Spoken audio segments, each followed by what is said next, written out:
Okay, now, if I do what the insurance company trained me to do, okay, make life easy for me, Sandro, you can exaggerate your income. It's about 100,000, isn't it? How much are you earning, Sandro? 100,000. Oh, thanks. Right, now if I do a need presentation, well, you've got a mortgage, Sandro, haven't you? Yes, I do. You don't have to say anything, just Right, yes, he says, that'll be paid off by the time you retire, won't it, Sandro? Yes, he says. Okay, and you have children, don't you, Sandro? And they'll have left home by the time you retire. Of course, so you probably need an income of about 50% of your current income. Okay, listen to these words. Question, I said knowing the questions is more important than knowing the answers. Sandro, when do you spend most money? Monday to Friday when you're at work, or weekends and when you're on vacation? Weekends and on vacation, he answers. So Sandro, when you give up work, you're going to finish on a Friday and you're going to take a permanent long weekend. Retirement does not mean that if I haven't done it by the day I retire, I'll never be able to do it. Retirement, Sandro, should be, now I will have the time to do the things I never had time to do when I was working. And now I'm going to ask Sandro the question, how much would you want, Sandro, as income when you don't want to work anymore? And he's going to say, the same as I earn now. Okay, because that's always the answer. The same as I'm earning. So Sandro, you're earning 100,000. I'll talk dollars. Okay, $100,000. Now, Sandro, in retirement, would you want this? Would you want this to be a level amount or to decrease every year? A level amount, he said. Now, this, Sandro, is what is going to happen when you retire. There is going to be a big pot. It will be full of money. We put a tap on the side of the pot, and the day you retire, Sandro, we'll turn on the tap, and out will come $100,000 a year, which is what you said you wanted, isn't it? Yes, he said. Now, Sandro, we don't advise our retiring clients to ever take an income of more than 5% per year from their pot. Now, we'll make you more than 5% a year, Sandro, but it's important that 2 or 3% get added back to the pot every year so the 100,000 keeps pace with inflation, which is what you said you wanted, isn't it, Sandro? Yes, he says. And then I'll say to Sandro, so Sandro, if you want $100,000 a year and that represents 5% of your pot, what do you want in your pot? And I will leave him to sweat to figure it out.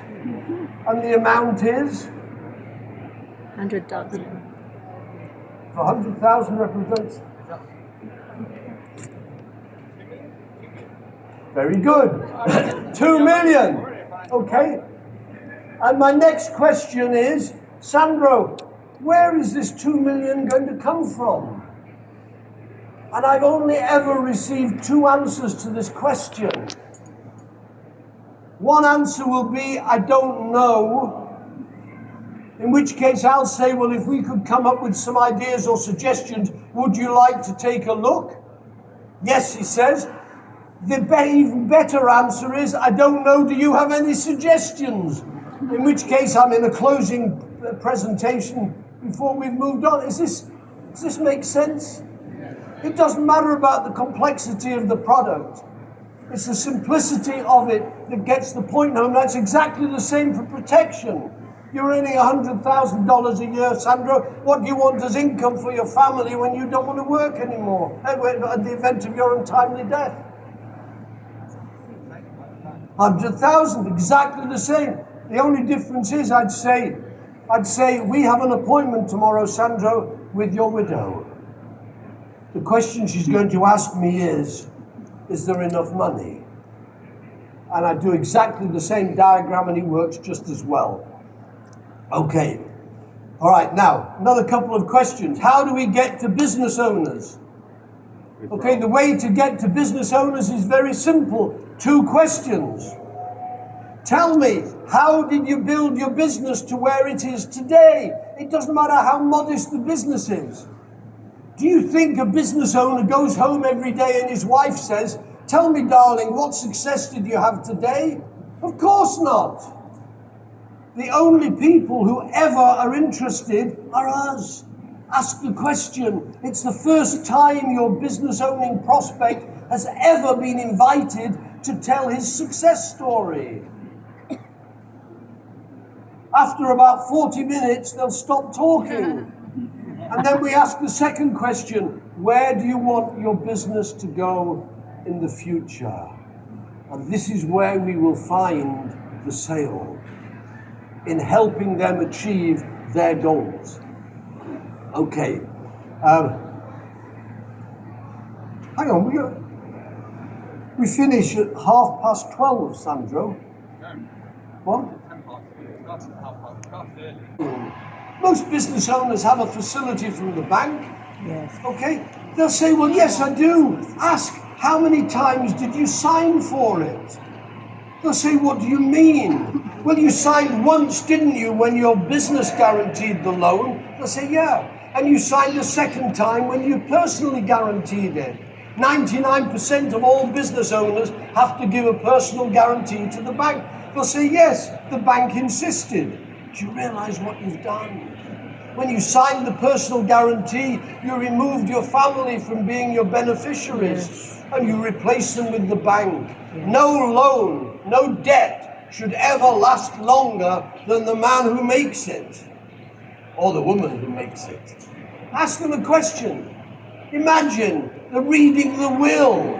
You've passed away and your family are there. And the lawyer is reading the will, and the lawyer says, "And to my children I bequeath my bank debt." Is this what you want? No, they'll say. And then you can help them to do something about it. Okay. You can tell your clients, imagine you come to work in the morning and there's no factory, no warehouse, no vehicles, no stock or inventory, no machinery, just a pile of ashes. Then you suddenly realize you forgot to renew the fire insurance. What would you do? They'll always say the same. I'd go to the bank and borrow the money and start again. And here's the question. Knowing what you know now, how long would it take you to get back to where you are today? Nobody ever answered longer than 2 years to that question. And I'd say, doesn't this prove something to you? It isn't the building or the machinery or the vehicles or the stock that makes the money. The only income producing asset in your business is sitting in your pants right now. Ask them. Sandro's fixed that with you. Right. I can't stand competition. Right. Ask them this question. If you were running a puppet theatre, would you insure the puppets?